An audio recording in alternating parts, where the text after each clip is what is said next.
student, this side Muslima Aslam. This is lecture of computer graphics. Today we will be study about scaling.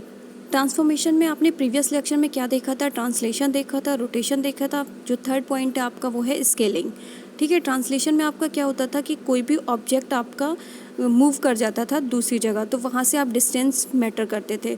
ठीक है, और आपका जो rotation था वो आपके थीटास वैल्यूज़ पे था. और स्केलिंग में आप देखोगे कि कैसे स्केलिंग की जाती है. ठीक है, स्केलिंग में आप देख रहे हो साइज़ चेंज करने के लिए किया जाता है. To change the size of an object, size change होता है. मतलब आपका साइज़, जैसे आप देख रहे हो एक ग्राफ देख रहे हो, इसमें आपका जो पी है, कोई पॉइंट ऑब्जेक्ट है, वो ऑब्जेक्ट आपका छोटा है, उसका साइज़ जो है वो रिड्यूस हो जाएगा.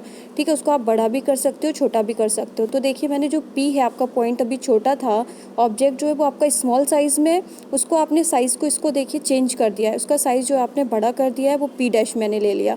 ठीक है, जब पी पॉइंट पे, पी ऑब्जेक्ट पे आपके कोऑर्डिनेट क्या थे? X comma Y. और पी डैश पे आपके जो कोऑर्डिनेट चेंज हो जाएंगे वो हो जाएंगे एक्स डैश और वाई डैश.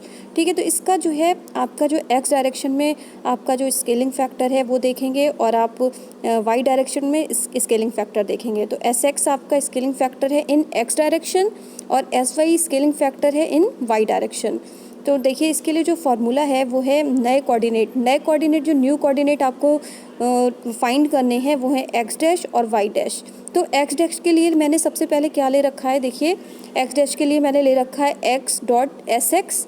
एक्स जो है आपका ओल्ड कोऑर्डिनेट है, जो पुराना वाला कोऑर्डिनेट है वो एक्स है, उसका जो है स्केलिंग फैक्टर के साथ करो इन एक्स डायरेक्शन में. ठीक है, और आपका जो वाई कोऑर्डिनेट है वो ओल्ड वाला मैंने ले रखा है Y dash is equal to Y dot scaling factor in Y direction. अब आप इसके लिए देखिए फॉर्मूला क्या लगेगा. फॉर्मूला सिंपल है कि P dash is equal to, इसके डॉट लग जाएगा एस एक्स डॉट पी. ठीक है, स्केलिंग के लिए आपका डॉट लगेगा. सिर्फ आपका ट्रांसलेशन में पॉजिटिव रहता है और रोटेशन और स्केलिंग में सेम रहता है, मल्टीप्लिकेशन होता है. तो पी डैश आपके क्या है? न्यू कोऑर्डिनेट एक्स डैश और वाई डैश, और आपका स्केलिंग फैक्टर के लिए फॉर्मूला ये होता है एस एक्स, और आपका जो है मैट्रिक्स बनाओगे इसके लिए 0 और एस एक्स के नीचे 0 और ये एस वाई हो जाएगा. और ये ओल्ड कोऑर्डिनेट आपके क्या हैं? एक्स और वाई.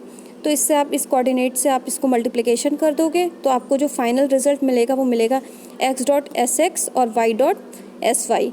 ठीक है, तो इसके मैट्रिक्स फॉर्म में कैसे लिखते हैं? मैट्रिक्स फॉर्म में आपको ऐसे लिखते हैं. अगर आपको इस इक्वेशन बनानी है तो इक्वेशन में आप ऐसे लिख सकते हो. इक्वेशन में आपका जो फार्मूला निकल के आएगा वो आएगा X dash is equal to X dot S X और Y dash is equal to Y dot S Y. ठीक है, तो ये आपका स्केलिंग के लिए हो गया. ठीक है, तो ये स्केलिंग का आपका पूरा फार्मूला है. स्केलिंग आप यहाँ से कर सकते हो, कोई भी क्वेश्चन आएगा उससे आप स्केलिंग, रोटेशन और आप ट्रांसलेशन आराम से कर सकते हो. दोनों के मैंने आपको डेरिवेशन सबके दिखा दिए. अब आज हम देख लेते हैं होमोजीनियस कोऑर्डिनेट कैसे निकालते हैं. तो देखिए, matrix representation and homogeneous coordinate. आपके पास देखिए the matrix representation discussed in the previous section can be reformulated so that such transformation sequence can be efficiently processed. We have seen that each of the basic transformation can be expressed in the general matrix form. तो ये देखिए, general matrix form जो है आपकी वो क्या है? P dash is equal to M one dot P plus M two. तो आपको जो दिख रहा है बीच में जो एम वन डॉट पी है, जो ये मैट्रिक्स है एम वन वाली, तो ये आपको क्या रोटेशन और स्केलिंग की तरफ वर्क कर रही है, क्योंकि रोटेशन में भी आपका डॉट यूज़ होता था और आपका स्केलिंग में भी मल्टीप्लिकेशन यूज़ होता था. ठीक है, तो इसको देखिए, मैंने सिंपली बाहर इसको पूरे फार्मूले को ले लिया है. इस फार्मूले को जब मैंने बाहर करके मैंने आपको दिखाया है P dash is equal to P M one plus M two. तो जो आपका m1 है वो क्या हो रहा है? मल्टीप्लिकेटिव हो रहा है मैट्रिक्स. आपके जो कोई भी ओल्ड वाले पॉइंट हैं उनके साथ उसकी मैट्रिक्स हो रही है मल्टीप्लिकेटिव में. और आपका ये जो है ट्रांसलेशन में टर्म में मैट्रिक्स, ये आपकी एडिटिव मैट्रिक्स है, ये प्लस के साथ हो रही है. ठीक है, तो जो आपका जो है ये एडिटिव है, यानी कि यहाँ ट्रांसलेशन का यूज़ हो रहा है, और जो पी डॉट एम वन है यहाँ पर आपका रोटेशन एंड स्केलिंग का यूज़ हो रहा है. तो मैंने नीचे आपको दिखा रखा है कि P dash is equal to P dot M one. तो जो पी डैश के जो आपका ये है वो रोटेशन और स्केलिंग में भी यूज़ हो सकता है. ये होमोजीनियस की फॉर्म में आपकी ये क्या होती है? 2D transformation general representation. आपकी 2D ट्रांसफॉर्मेशन में जनरल रिप्रेजेंटेशन होती है.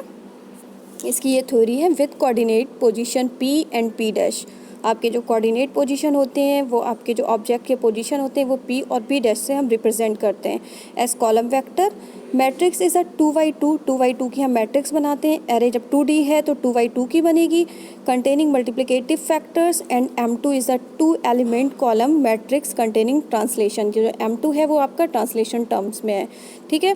For translation M1 is the identity matrix for rotation और स्केलिंग। जो M1 है वो आपका किसके लिए आइडेंटिटी मैट्रिक्स बना रहा है? फॉर रोटेशन और स्केलिंग के लिए। M2 contains the translation term associated the point और स्केलिंग फिक्स पॉइंट, ठीक है। एक पॉइंट बना रहा है और आपका स्केलिंग से जो क्या है फिक्स पॉइंट दे रहा है।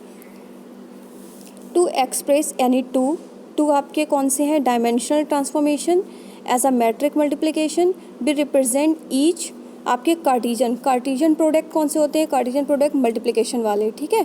Cartesian coordinate position x, y with the homogeneous coordinate triple. आपके जो ट्रिपल बनेंगे होमोजेनियस कोऑर्डिनेट वो कौन कौन से होंगे? देखिए जो आपका एक्स एच है, वाई एच है और एच है। एच आपका क्या है? होमोजेनियस फॉर्म में है। तो एक्स जब आप इससे ओल्ड कोऑर्डिनेट से आप इसको फॉर्मुलाइज करोगे तो कैसे करोगे? X is equal to X H upon H. इसकी वैल्यू आप पुराने वाले की जो आपकी वैल्यूज़ आएगी वो ऐसे आएंगी, ठीक है। वाई की क्या निकल के आएगी? Y is equal to Y H upon H. ये होमोजेनियस के लिए कोऑर्डिनेट है कि कैसे आप फाइंड करोगे, ठीक है। अब आप ट्रांसलेशन के फॉर्म में देख लीजिए। ट्रांसलेशन की फॉर्म में होमोजेनियस कोऑर्डिनेट में आप कैसे रखोगे? P dash. आपका सिंपली ट्रांसलेशन वैसे ही होगा जैसे P dash is equal to T into P. तो टी इंटू पी आपका ये ट्रांसलेशन फॉर्म में होता है। तो टी जो है आपका वो क्या है? अगर होमोजेनियस में आप जैसे कोऑर्डिनेट निकालोगे उसके लिए ट्रांसलेशन तो आपका वही रहेगा, पॉइंट ही चेंज होंगे। तो ट्रांसलेशन में आपका टी एक्स और टी वाई आप ट्रांसलेशन वाले फॉर्मूले से निकाल सकते हो, ठीक है। रोटेशन आप क्या कर रहे हो? रोटेशन में भी आर थीटा आप क्या कर सकते हो? रोटेशन में जो हमने आपको पूरा डेरिवेशन बताया था उससे आप रोटेशन लगा सकते हो और पी डैश और पी के आपके कोऑर्डिनेट निकल के आ जाएंगे, ठीक है। आप स्केलिंग में क्या कर रहे हो? स्केलिंग आपका P dash is equal to S और आपका ये एस एक्स और एस वाई है और ये डॉट पी। तो ये जो एस वाला फॉर्म है आपका वो स्केलिंग फॉर्म में है। एस एक्स और एस वाई के कोऑर्डिनेट आप स्केलिंग फॉर्म से निकाल सकते हो और ये जो मैंने आपको सिंपली इजी लैंग्वेज में बिल्कुल बताया है था उससे आप वहाँ से पॉइंट निकाल सकते हो। और जो ये आपका पी है, पी आपका ओल्ड पॉइंट है। जो ओल्ड ऑब्जेक्ट था आपका जो साइज़ चेंज कर रहा था वो आपका पी है, ठीक है। ये स्केलिंग फॉर्म में आ गया। तो ये आपका आज जो है वो होमोजीनियस हो गया। तो ये आपके होमोजीनियस कोऑर्डिनेट निकल के आ गए। उससे आप ट्रांसलेशन कर सकते हो, रोटेशन कर सकते हो और स्केलिंग कर सकते हो, ठीक है। ये आपका बहुत ही इजी होता है, बस होमोजीनियस के फॉर्म में लिखना होता है, ठीक है। होमोजीनियस का आपके जनरल मैट्रिक्स का मैंने एक फॉर्मूला बता दिया है कि वो आप देख लीजिएगा। P dash is equal to M1 dot P plus M2, ठीक है। ये आपका मैट्रिक्स रिप्रेजेंटेशन होमोजीनियस कोऑर्डिनेट हो गए। तो आज के लिए इतना ही। नेक्स्ट लेक्चर में हम नए टॉपिक की बात करेंगे, कंपोजिट ट्रांसफॉर्मेशन की। Thank you student.